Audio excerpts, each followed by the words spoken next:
지금부터 2021년도 서울시 9급 한국사 해설을 시작하도록 하겠습니다. 자, 1번 보기에서 설명하는 시대의 문화유산으로 오는 것은 주로 움집에서 거주하였다.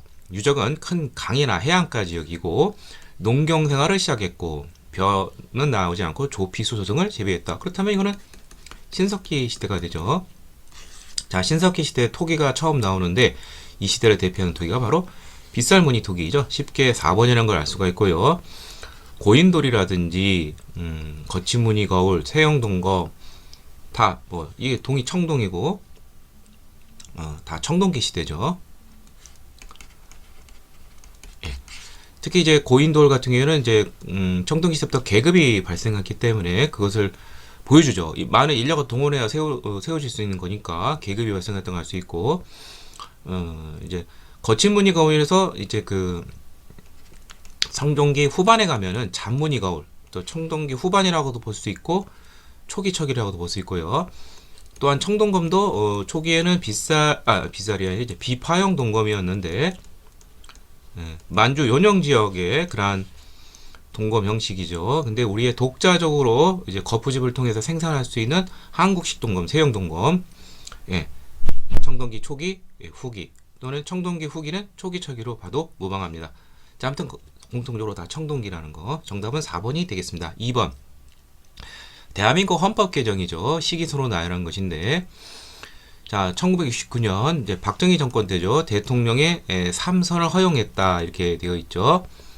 그 다음에 유신헌법 박정희 정권 때 대통령 간선제 임기가 6년이고 연임 제한 없고, 그리고 대통령 간선제인데 이제 통일주체 국민회에서 선거를 했죠. 그 다음에 이제 이른바 50원법이라고 불리는 8차 개헌 7년 단임이고, 그 다음에 대통령 선거인단이라는 데서 선출하는 대통령 간선제가 되겠습니다. 그 다음에 1987년 6월 민주항쟁의 결과물인 바로 대통령 직선제죠. 그리고 임기는 5년이고 한 번밖에 못하죠. 자, 그래서 각각 들어갈 만은 대통령 간선제, 대통령 직선제. 정답은 1번이 되겠습니다. 3번 보기에 밑줄친 이 법을 제정한 왕의 업적으로 오른 것은 임진왜란 이후 군역 대신 군포를 징수하여 1년에 2피를 납부하게 했다. 그런데 어쩌고저쩌고 하면서 이 법을 제정하여 군포 부담을 절반으로 줄였다. 이게 바로 영조가 실시한 균역법이 되겠죠. 1750년 영조 26년에 제정을 했습니다. 바로 그럼 영조의 업적을 찾는 것인데 여기 선제가 법정과 관련돼 있어요. 자, 경국대전을 편찬하였다. 최종 완성이 되어서 반포한 것이 성종때죠. 1485년. 그 다음에 이제 그 영조 때 1746년에 이제 속대전이 나오게 됐죠. 영조 22년. 그래서 정답은 2번이 되겠고요. 그 다음에 이제 정조 때 한 번 또 개정이 이루어지죠. 1785년 정조 5년에 대전통편. 그 다음에 최후의 법전으로 고종 때 흥선대원군 집권 시기에 저도 정확한 연도는 잘 모르겠지만 하여튼 흥선대원군에 의해서 대전회통이 최후의 법전 형태로 편찬이 되었습니다. 그래서 정답은 1번이 되겠습니다. 4번 보기는 동학농민전쟁에 관련된 주요 사건을 표현하려는 것이다. 청일전쟁이 발발한 시기는, 자, 청일전쟁을 발발한 시기는 이제 보통 음력 기준으로 한번 보도록 할게요. 가보년 1894년 6월이죠. 자, 고부현 봉기가 이제 동학농민운동의 1단계로서 1월에 나왔죠. 자, 그 다음에 이제 황토현 전투 해서 이게 이제 그 1차 봉기가 있게 되고, 이게 이제 1894년 이제 3월부터 이제 본격적으로 진행이 되죠. 그러다가 이제 전주하역이 이제 1894년 5월경에 있고, 이제 삼내에서 이제 다시 이제 2차 봉기가 이제 이루어지죠. 이게 이제 1894년 이제 9월에 시작을 해서 이제 논산에서 다 집결을 한 다음에 우금치 전투 1894년 10월, 음력 10월, 양력으로 치면 거의 12월에 가깝게 됩니다. 자, 그렇다면은 시기는 바로 전조하약 이후인 이제 요 시기가 되겠죠. 예, 바로 요 시점이 되겠습니다. 청일전쟁 바로 다가 되고요. 자, 청일전쟁이 발발하면서 동시에 일어나는 게 바로 무엇이냐? 일본군이 경복궁을 점령하게 됩니다. 청일전쟁과 거의 동시라고 보시면 돼요. 예. 그래서 청일전쟁이 일어나니까 이제 결국 어떻게 되느냐면은 경복궁 종료가 같이 이제 되면서 이제 지켜보다가 동학농민운동이 이제 항일 구국투쟁으로 나가게 되는 것이죠. 그러니까 원래 전주하약에서 청일 양국군의 철수를 요구를 하고 했는데 이를 거부를 하고 일본군은 이제 경복궁을 점령하면서 또 청일전쟁을 일으키니까 이제 다시 이제 2차 봉기를 하게 되는데 이제 6월에 발생했는데 좀 시간이 좀 걸렸어요. 왜냐면은 이제 좀 더 이제 신중한 결정을 좀 해야 되기 때문에 또한 자치 행정경 직강소 통치도 이제 맞물려 있기 때문에 어느 정도 이제 정리된 선에서 이제 시작을 했고, 예, 그리고 좀 더 이제 남접 외에도 충청도 지역에 손병이 끄는 이제 북접 군대까지 이제 결합을 시켜야 되기 때문에 시간이 좀 걸렸습니다. 자, 그래서 조금 까다로운 문제에 속하긴 해요. 네, 자, 정답은 이제 3번이 되겠습니다. 자, 다음 5번 보기의 사건이 있었던 시기에 사실로 가장 옳은 것은 고구려왕 거련, 이건 뭐 장수왕이죠. 장수왕이 왕도 한성, 백제수 한성, 여기서 백제왕은 계로왕이고 결국 살해를 당한 것이죠. 이게 이제 475년에 있었던 일이 되겠습니다. 자, 그러면은 요 시기에 삼국의 상황을 보는 것이죠. 자, 성왕이 신라군에게 살해되었다. 자, 성왕이 살해됐다. 이때가 한성이고 백제의 수도는 이게 죽자마자 그 아들이 이제 문주왕이 이제 웅진을 천도하고 또 성왕은 또 성왕 16년에 사비로 천도하고, 자, 그다음에 최종적으로는 성왕 22년인 이제 554년에 결국 관산성 전투에서 결국 매복에 걸려서 죽게 됩니다. 그러니까 해당 안 되죠. 신라가 건원이라는 연어를 사용하였다. 이게 이제 버프망 때입니다. 버프망은 6세기 때 임금이죠. 좀 정확하게 말하자면 536년에 건원이라는 신라 최초로 독자적인 연어를 사용했고요. 을지문덕이 사퇴됐죠. 이거는 뭐 많이 나오죠. 고구려 영향도 612년. 정답은 4번이 되는데 여기서의 왕이 장수왕입니다. 장수왕은 굉장히 이 당시 동아시아에서 국력이 셉니다. 당시 중국도 분열시대예요. 그래서 동북아시아 최강인 고구려에 대해서 어떻게 할 수가 없어요. 그래서 이제 중국은 이제 남조는 이제 한족 왕조고 북쪽은 이제 북방민족 왕조가 되죠. 주로 이제 북조에서 이제 주된 나라가 이제 북이가 되는데 남쪽에는 이제 송나라가 있었고요. 한족 왕조. 여기 동시 교류를 하면서 세력 균형이 잘 이루어졌습니다. 일종의 이제 등거리 외교라고 볼 수 있죠. 예. 그러니까 국력이 강하니까 이게 가능한 것이죠. 자, 그래서 정답은 4번이 되겠습니다. 6번. 발해 문화가 고구려를 개성했음을 보여주는 문화유산. 그건 결국 우리 민족의 고유한 문화식을 하는데죠. 온돌, 당연하죠. 그 다음에 고구려의 구리시 돌방 무덤 있죠. 뭐 벽화마하고. 예, 그래서 기억 디귿이 되겠고요. 벽돌 무덤. 자, 벽돌식 탑, 뭐 벽돌 무덤 이런 건 다 중국과 관련이 되어 있습니다. 주작대로 역시 당나라의 장안성을 이제 모방해서 이제 나온 것이죠. 예. 자, 그래서 정답은 기억 디귿이 되겠고요. 예, 정답은 2번이 되겠고요. 7번. 자, 여러 항일 무장 단체에 대한 설명인데, 자, 한국 강복군 1940년 9월 충칭에서 이제 창설이 됐죠. 임정산하의 부대로. 자, 미 전략 사무국 뭐 또는 전략 정보국과 협력하여 국내 진공 작전을 계획했다. 요거 맞는 것이죠. 한국 강복군이 이제 전투와 관련돼서는 이제 두 가지가 나오죠. 미국하고는 요거고 영국하고는 인도 미얀마 전선에서 척후 활동을 했고요. 이건 1943년, 이거는 1945년 초가 되죠. 예.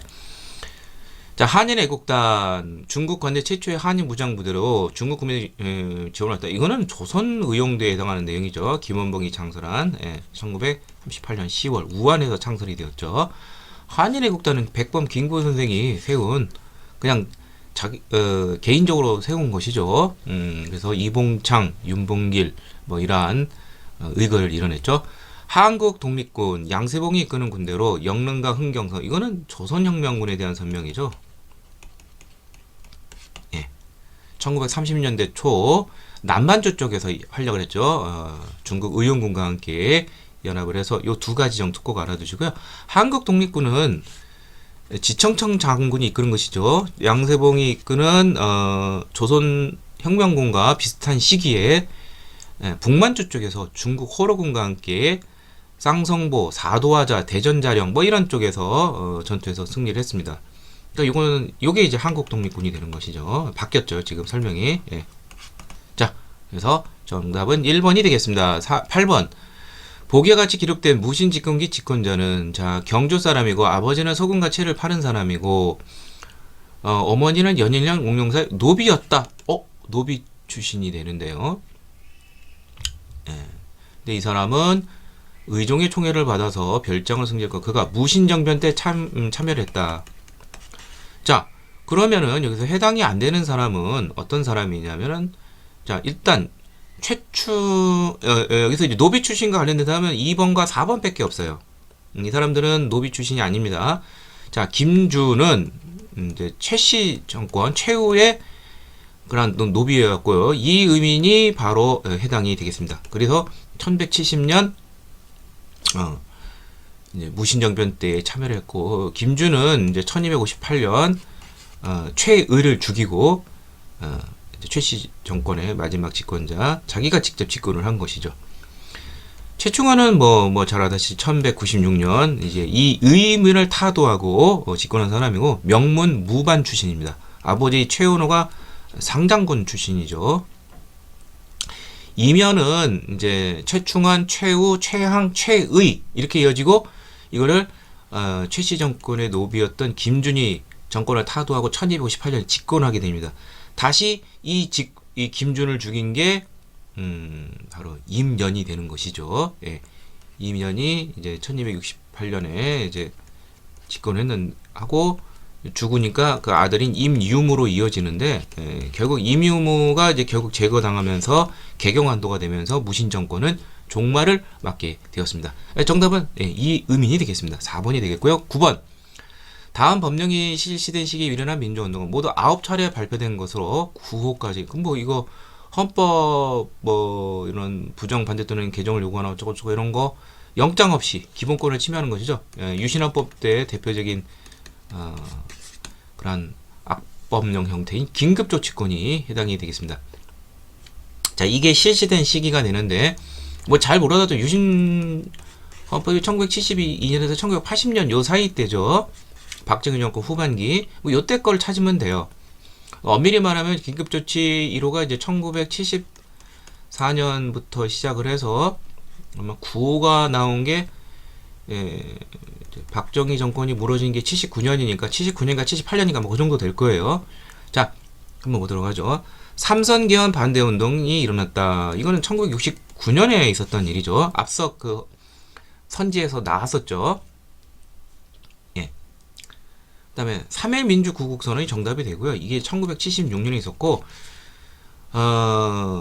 이거 긴급조치 때 뭐 무슨 개헌 반대 운동 이런 거를 반대 이런 거 하면은 뭐 가처없이 처벌받기 때문에 이런 거 있을 수가 없습니다. 그냥 이렇게 좀 완곡하게 이렇게 표현을 하면서 이렇게 할 수밖에 없는 그런 상황이 됩니다. 그래서 요게 이제 3.1 운동 기념을 해서 종교계 인사들과 야당 지도자들이 이제 몰래 뭐 선언을 하는 뭐 그 정도지, 무슨 반대를 적극적으로 한다든지 서명하든지 이런 것이 불가능합니다. 민주헌법 쟁취 군동운동은 6월 민주항쟁하고 관련돼 있죠. 그래서 민주헌법이라는 대통령 직선제고 1987년에 있었겠죠. 신민당이 직선제 개헌을 위한 서명운동을 전개했다. 예, 정확하게 말하자면 여기서 신민당은 신한민주당을 줄여든 것이고, 원래 신민당 그러면은 여기 이 유신 정권 때 김영삼 신민당 당사 YH 무역 사건 뭐 신민당사 농사건 이렇게 돼 있죠.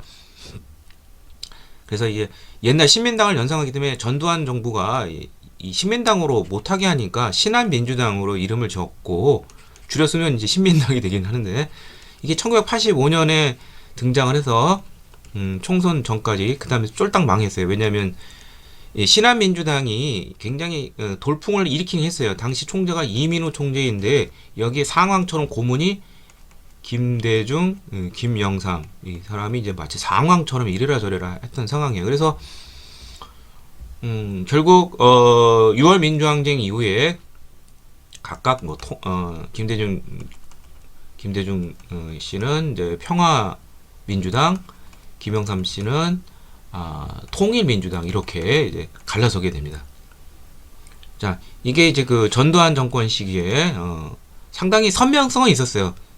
이제 뭐 이제 긴급 조치는 없지만 뭐 이런 거 서명 정도까지는 뭐 가능한 수준의 그러한 탄압이었기 때문에 이런 거는 가능했습니다. 이게 이제 전두환 정권 후반기. 그래서 이 직선제 이 서명 운동이 전개됐고 이것이 실제로 이제 폭발한 것이 6월 민주항쟁이다. 이렇게 이해하시면 되겠습니다. 10번 밑줄 친 왕이 제의하던 시기에 대한 설명은 왕이 명하여 노비를 안검하고 노비 안검법 고려 광종이죠. 예. 이 왕이 제의하던 시기에 대한 설명인데 가장 옳은 거 이렇게 하는 것이죠. 독자적인 연어를 사용했죠. 광덕, 준풍 등의 독자적인 연어를 사용했다. 2번이 되겠죠. 서경천도를 추진하였다. 서경천도를 이제 추진한 것은 이제 고려 중기 인종 때에